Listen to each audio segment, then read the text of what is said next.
But first tonight, the AFP stands accused of mishandling the joint counter-terror investigation into the caravan bomb plot. We can tonight reveal that the AFP fell for a hoax by an Australian criminal living offshore, a source they treated as credible and even agreed to keep his identity secret from other authorities they were working with. The AFP has now been accused of being played by their source, who claim to be aware of credible and ongoing threats against the Australian Jewish community. And this included a threat against a prominent Jewish businessman who's required 24-hour police protection for more than a month. Despite insisting that New South Wales Police act on their informant's intel, the AFP then withheld the identity of the source. This led to immense disagreements and unrest at the heart of the joint investigation that was meant to be investigating the anti-Semitic threats. The unrest first came to light when the AFP went public to say that there could be foreign actors behind these attacks. The AFP's investigative lines of inquiry are looking at whether some individuals have been paid to carry out some anti-Semitic acts in Australia. We believe criminals for hire may be behind some incidents. So part of our inquiries include who is paying those criminals, where those people are, whether they are in Australia or offshore, and what their motivation is. That claim was based on their secret source being located overseas, and the media and the Prime Minister repeated that claim. Yet New South Wales Police publicly said at the time they had no knowledge of any foreign actors being behind any of the anti-Semitic attacks in Sydney. We will work with our national counterparts. If the AFP and other jurisdictions have information relevant to our investigations, then we need to have that information. The AFP had been referring to their informant, who was an Australian criminal based offshore. New South Wales Police didn't know about any offshore link because the AFP deliberately withheld information, that source's identity, despite the investigation being a joint operation with New South Wales Police. Now, despite their claims on Monday's press conference, the AFP did not know initially that the caravan bomb threat was a hoax. But New South Wales Police were immediately concerned that it was suspicious, and the Daily Telegraph reported that on the day they broke the story. New South Wales Police were comfortable with investigating the caravan packed with explosives under Strike Force Pearl. That's the task force that they set up to deal with hate crimes. Now, my sources tell me that it was the AFP that insisted on escalating the caravan plot into a joint counter-terror investigation, which then also included officers from ASIO and the New South Wales Crime Commission. In recent weeks, the AFP's offshore source, who they'd been taking seriously, was deemed not credible. Multiple sources told Sky News that the AFP only informed New South Wales Police of the identity of this Australian criminal as recently as 2 weeks ago. We put this to the AFP this afternoon, and an AFP spokeswoman said that the AFP had received specific information about the presence and location of the caravan on January the 19th. The spokeswoman said all threats are taken seriously by the AFP. It was a decision by all the agencies, the AFP, ASIO, New South Wales Police and the Crime Commission, that the matter be investigated by the New South Wales Joint Counter-Terror Team. Well, this was such a bungling and mishandling that there are now calls internally for an investigation into how the matter was handled by the AFP, and also a review into joint investigation arrangements. But the revelation that organised crime is behind some anti-Semitic attacks is now helping to fuel a campaign to downplay the anti-Semitism crisis in Australia. Now, as you've heard, the caravan packed with explosives turned out to be a criminal con job. But that's been seized by some commentators and politicians who are trying to suggest anti-Semitism is actually not that serious or that violent a problem. They're even saying we should all be comforted. Well, that suggestion is plain wrong and downright dangerous. Let's just have a look at some of the anti-Semitic attacks, real attacks, that we've witnessed. The preschool firebombing, the Newtown synagogue arson attempt, the cars torched and the homes vandalised outside Alex Rifchin's former house, the Adass synagogue fire in Melbourne, just to name a few. The motivation behind these attacks, whether it's anti-Semitic ideology or other criminal purposes, is utterly irrelevant. Let me say that again. The motivation is irrelevant because these attacks on Jewish property were real and could have cost lives. A preschool was destroyed. The Adass synagogue destroyed by flames. I walked in it just a couple of days afterwards. And on the weekend, I spoke with the owner of Lewis's Continental Kitchen in Bondi, and she's devastated that the fire destroyed her business, that no one ever speaks about it, and yet her business still isn't back up and running. Yet we've seen so many commentators and politicians now using the fake caravan plot to downplay this crisis, saying the Jewish community should be comforted. Well, in many respects, it's even more terrifying that organised crime is involved in some of these incidents, given the easy access to serious weapons and the means to commit the attacks. There's no comfort here.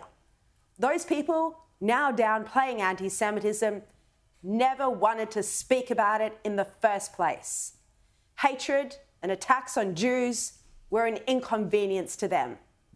Now, the police revelation that the caravan of explosives was a hoax has given them an opportunity to gaslight our community. And that's exactly what's unfolding now. And it's a point Alex Rifchin touched on in Chris Kenny's program a bit earlier. And I think there's elements of our society that have never wanted to admit that there's an anti-Semitism crisis, have never wanted to grapple with it. They found it to be an inconvenient truth. And I think the revelations by the police in their investigation has given them a pretext, perhaps an excuse to brush aside anti-Semitism and pretend that what's transpired on our streets and in our cities for the past 17 months hasn't happened.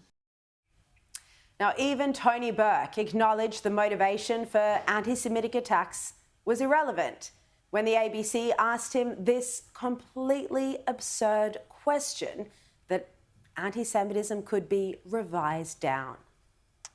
Do we need to revise down our understanding the number of genuine anti-Semitic attacks that have taken place? Or when these kind of attacks generate fear anyway, how do you balance all of that? Well, in terms of the impact on the community and the fear from the community is similar. If there's a chance of graffiti or firebombing or whatever threat there might be coming from, to cause fear coming from organised crime or coming from people who are motivated by anti-Semitism and hatred, then an individual will receive it the same way. ASIO Director General Mike Burgess couldn't have been clearer when he said anti-Semitism was the single greatest concern from a threat to life perspective. What's your assessment about the increase in the level of anti-Semitism? Right now, in terms of my organisation, our threats are faced threats to life, threats to way of life. In terms of threats to life, it's my agency's number one priority because of the weight of incidents we're seeing play out in this country. No less than the Director General of ASIO. Yet never mind what he has to say because, of course, the likes of Tony Burke and the ABC and the Nine Network know better. You heard the ABC's question already, and here was Channel 9 News this evening. Syed Masoui is one of 14 people arrested after the Dural caravan investigation uncovered the wave of anti-Semitism across our city was a criminal hoax. the wave of anti-Semitism across our city was a criminal hoax. Well, Tony Burke, who keeps accusing Dutton of politicising anti-Semitism, well, he wasted no time politicising this police response. Burke hit the airwaves to attack Dutton for saying that this could have been a terror attack. On one day in the Parliament, he made the assertion that we were dealing with a planned mass casualty attack 4 times in less than an hour. Like, he was just off. Well, Tony Burke failed to mention that both the Premier, Chris Minns, and the Prime Minister, his boss, said the exact same thing. It's designed to create fear and terror in the community, and it will not succeed. This is the discovery of a potential mass casualty event. There's only one way of calling it out, and that is terrorism. That's what we're very worried about. But Tony Burke claimed that Peter Dutton deliberately didn't want to be briefed. He deliberately chose to not find out. And so what we had was a situation where, quite deliberately, Peter Dutton made a decision to not find out the facts from the Australian Federal Police, to ignore the advice from ASIO in lowering the temperature, simply because it suited his self-promotion ambitions. Now, that is the very definition of being reckless with national security. But Shadow Home Affairs Minister James Paterson this afternoon said that Burke's claims that Dutton had refused briefings were nonsense. He said the AFP had briefed them and that nothing was mentioned about the caravan plot being a hoax. That theory developed later, as I've told you tonight. Now, Dutton has also entirely rejected the allegation. If a proper offer for a briefing was offered, we would have taken it. In my 9 years in the Parliament, I have never on one occasion turned down a national security or law enforcement briefing. We requested a briefing on the 22nd of January. We requested a briefing about a week later. At no time during those briefings or my discussions with the Director General of ASIO, including on the 18th of February, was there any mention whatsoever of a hoax. Tony Burke was also very worried about the Muslim community being blamed for anti-Semitism. There is no doubt that throughout this, and you only have to look at the combination of what was said on radio at the time, what was said on social media, the blaming and the suspicion of the Muslim community throughout those attacks is something that was well and truly part of the public narrative. So he's affronted that the Muslim community would receive any blame for anti-Semitism, yet, like it or not, we have seen blatant and extreme anti-Semitism from parts of the Australian Muslim community. Have a look. You have no idea how many Israeli Khara dog came to this hospital. I'm smiling and I'm happy. I'm elated. It's a day of courage. I say it proudly. All Zionists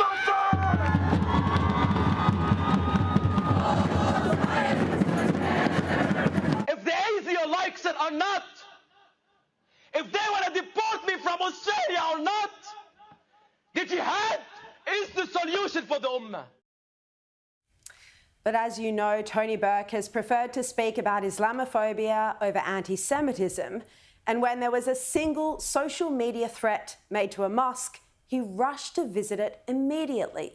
Yet when the Adass synagogue was destroyed by fire, he took 4 days to visit. Tony Burke makes a huge fuss whenever there's a social media threat to a mosque or Muslim school, but I don't know of any prominent Jew who's heard from the minister when they've received equivalent or worse death threats. But never mind the facts, because this is all about political spin. And Tony Burke found a cheerleader for his argument in the Sydney Morning Herald's political editor, David Crowe. The irony of Crowe writing today that Dutton has cheerleaders in the media and on Sky when he's running Albanese and Burke's political lines. Crowe writes that Dutton could have sought more briefings from authorities. By going so hard and being so openly partisan about national security, he is more exposed now. The facts have emerged. Well, that was the precise talking point of Burke, as you've already heard. David Crowe then claimed that Dutton had created a confected anti-Semitism crisis. He wrote, "Why was he so quick to create a confected crisis out of a criminal plot. He increased the alarm about the caravan in ways that added to community anxiety about terrorism. He gave more publicity to the con. Well, the crisis and alarm and anxiety was not because of a caravan found with explosives. It was because of the 2,000 actual incidents of anti-Semitism, including violent crime and arson attacks that took place last year and that were reported to Jewish groups. If the Sydney Morning Herald really believes that this is a confected crisis created by the opposition leader, then they're more removed from reality and more beholden to the Albanese political agenda than we thought. The truth is, left-leaning media outlets were very slow to cover anti-Semitism in the first place, and now they're using the caravan as an excuse to downplay the crisis. This is categorically a campaign of terror and violent crime that has targeted Jewish homes, cars, businesses and the community. And no matter how you spin it or the motivation of those behind it, it doesn't detract from the lived reality.